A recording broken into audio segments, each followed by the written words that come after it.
I'm going to read a story called Dust, which in fact is the first story I wrote for this collection. This collection that I called Recognition.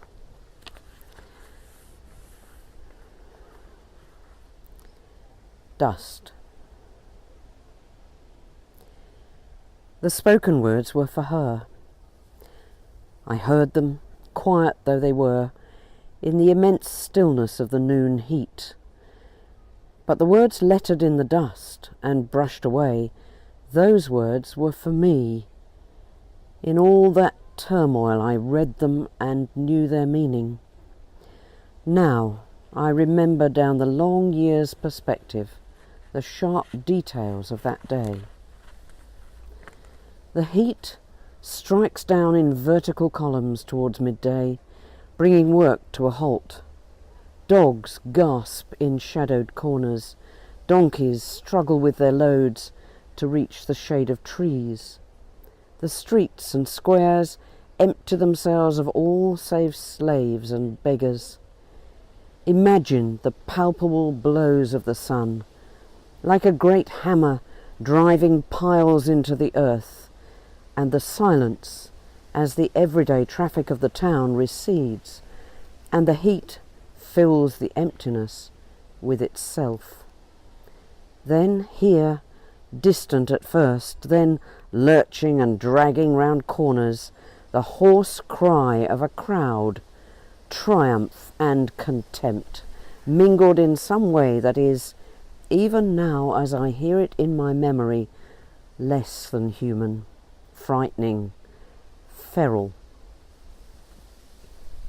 There in the outer court, picked out by the white glare of the light, with blue-black shadows crouching beneath them, a crowd of men, robes, phylacteries, tassels, swirling with the passionate energy that brought them together, and in the midst of them, dragged and now thrown down onto the paving stones, a young woman, dishevelled, her robe ripped at the breast, panting, gulping with pain and terror. My wife.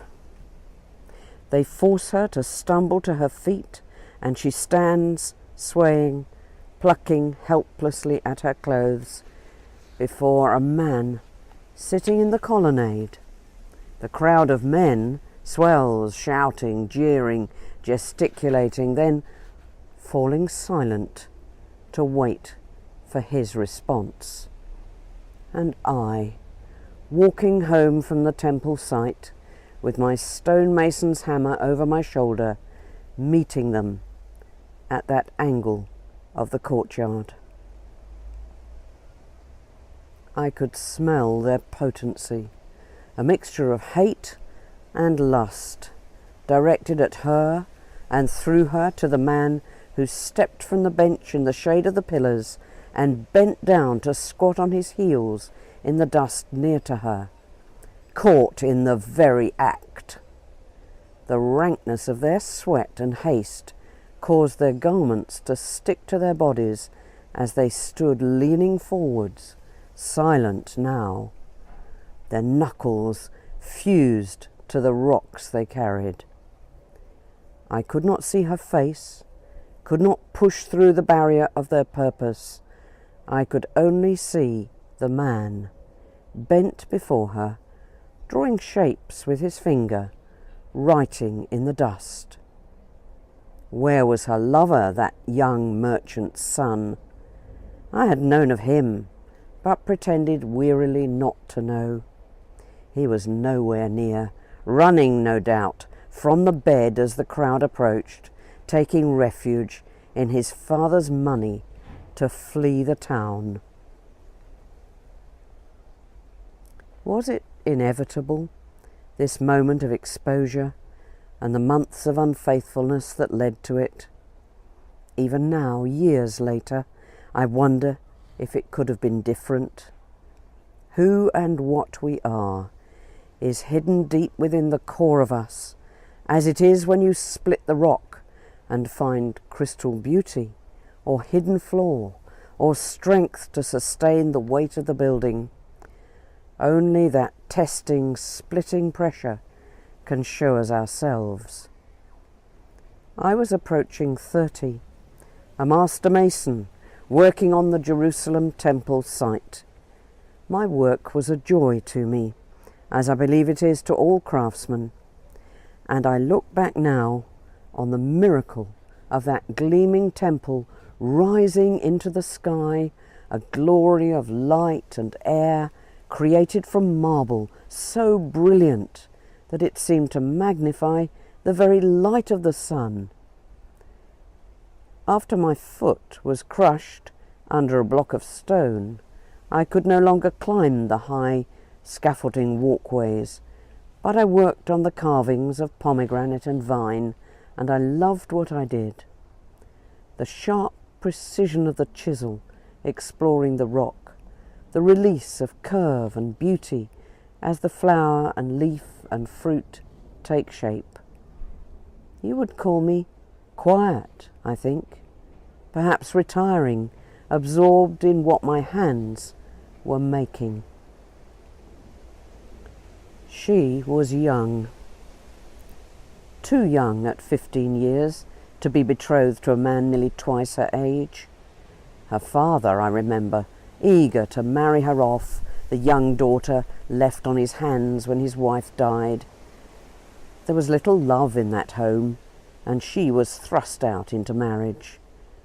I could provide for a wife with a good home, and a maidservant for her, respect in the village, and I loved her.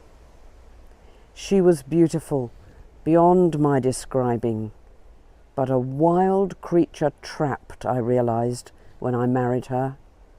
Obedient, frightened, often hiding from me at first. Then her fear became anger, scorn for me in my clumsy attempts to reach her. I had no skill to win or please her. I did not, could not know even how to speak with her.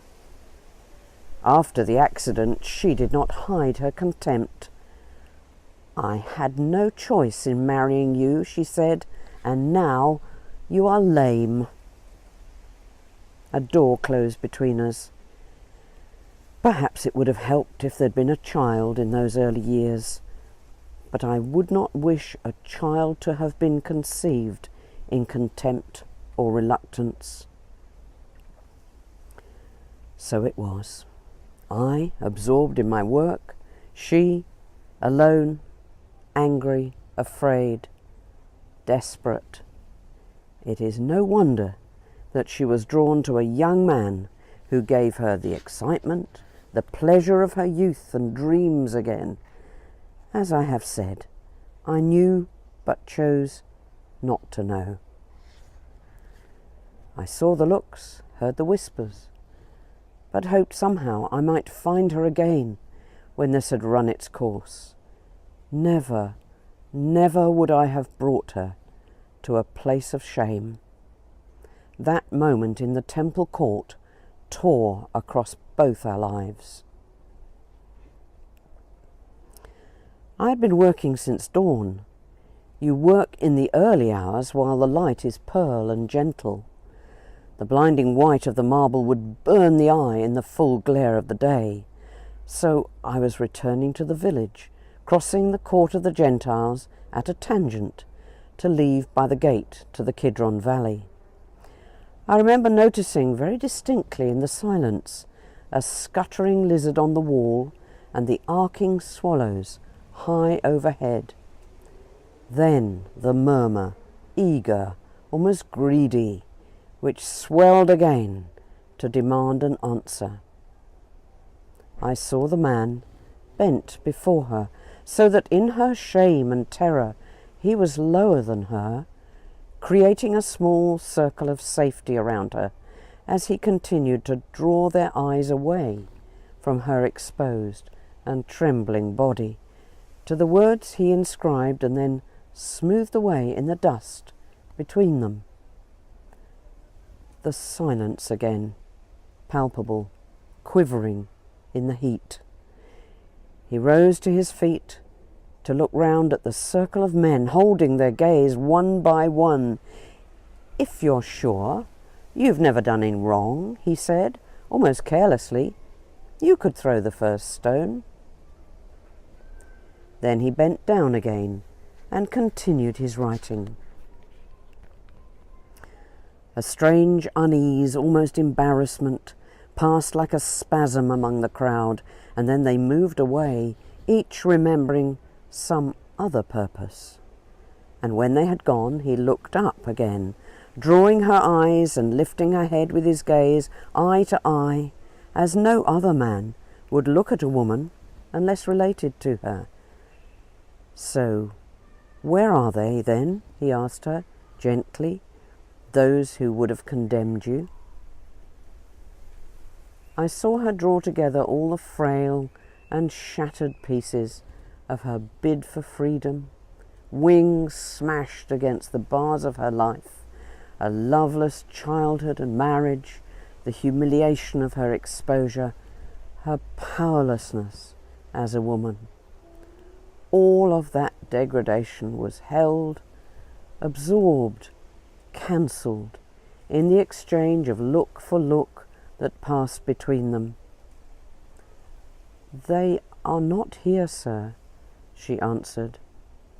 I do not know whether she knew I was present or not. "Then you too. You are free to go, and you can walk free of past shame." Suddenly released, I moved forward from my rigid place in the shadows, my outer cloak ready in my hand to cover her from the stares of strangers as we returned home. She turned to see me, and as though for the first time, we saw each other clearly, look for look, as I walked to her, and I glimpsed again the words in the dust before the man bent and brushed them away. "Go, love again," words from the prophet Hosea. I've often wondered how it was that the finger of God wrote upon the stone tablets of Moses were the words incised with fire, chiselled out of living rock. Or what are the fingers that wrote upon the wall of Belshazzar? I saw the finger of God here, lean, brown, a workman's hand, much like my own, and it spelled out healing, not judgment. And so we left Jerusalem and its neighbourhood. There is always work for a mason, even with a crippled foot, and so we travelled first to Caesarea Philippi, where I found work on the Summer Palace. Soon we moved to Corinth, seeking a new beginning and a new community, and gradually love, trust, kindness grew between us. Shame fled away, and our children were born. And our firstborn, our daughter, your mother, we called Keziah, after Job's daughter, that she would always have an equal inheritance with her brothers. It is now many years since my dear wife died. All our years of healing and happiness have long outweighed those early griefs. But I want you to understand and remember our story. Make sure that it is told, so that others understand how she was treated on that day, and how he raised her up to dignity and hope. It is 40 years ago, and now Jerusalem itself has fallen into ruin. Those magnificent walls besieged, and the stone blocks so crisply carved and joined that you could not pass a feather between them, all crashed into rubble, split, wrecked, a desolation. But what was written in the dust remains.